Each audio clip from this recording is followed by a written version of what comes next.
to come and speak about Dr. Harriet Hardy is another person that knows her, and that's Tony Mazzocchi, who is not one of those meek and mild union people that Harriet might have referred to in her comments.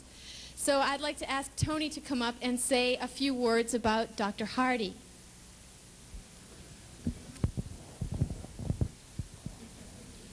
Thank you.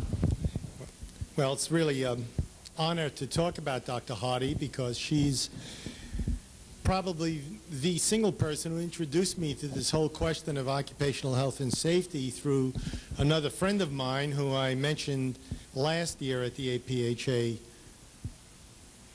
meeting. That was Leo Goodman, who was the atomic energy technical advisor to Walter Reuther. I had organized, when I was a local union organizer, a plant in Long Island, Hicksville, Long Island, nuclear fuel element plant. Silcor was a consortium, Sylvania and Corning.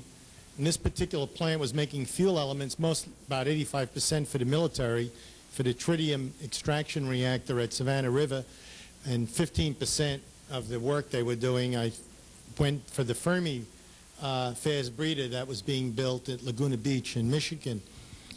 And the doctor who the company brought in to negotiate the health and safety clause, and it was interesting, it was the first time I had negotiated on health and safety in this nuclear facility, was a doctor who was involved with the company in World War II, Sylvania, dealing with the beryllium that was in the fluorescent lights that killed many young women who worked in that facility. And that's when Dr. Hardy's name first was introduced to me, 1963.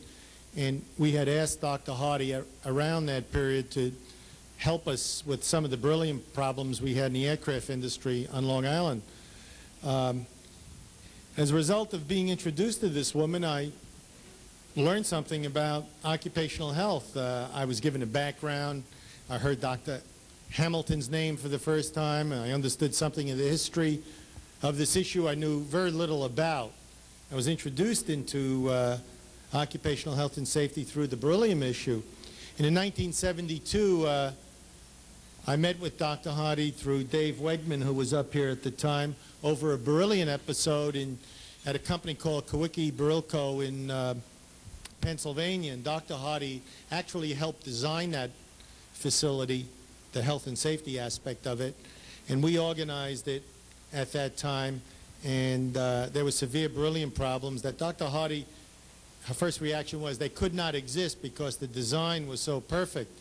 What she did not know was that management, when confronted with the productivity imperative, cast off all the design qualities and features that Dr. Hardy had contributed to in that particular facility. So that is an episode that a great deal has been written about.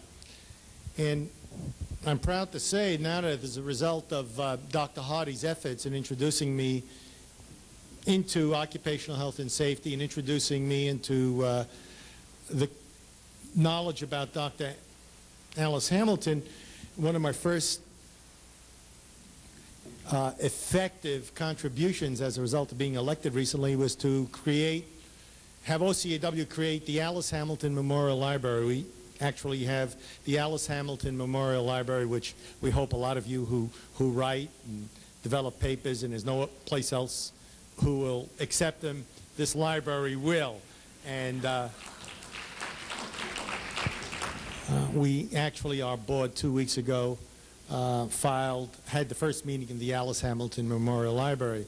And Dr. Hardy will be viewing this tape, and I want to say to Dr. Hardy it was her initial effort that spurred me on, and hopefully it's been infectious, and other people have been affected by this stream of continuity from Hamilton to Hardy to Herb Abrams and countless others who aren't even here, to a whole new generation of activists. And I certainly appreciated what Dr. Hardy had to say about activism. So it really is an honor and a pleasure to honor Dr. Hardy, and I hope that we all have the opportunity to read her book, to honor her by carrying on in the most vigorous fashion possible the work that both her and Dr. Hamilton contributed so much to. Thank you.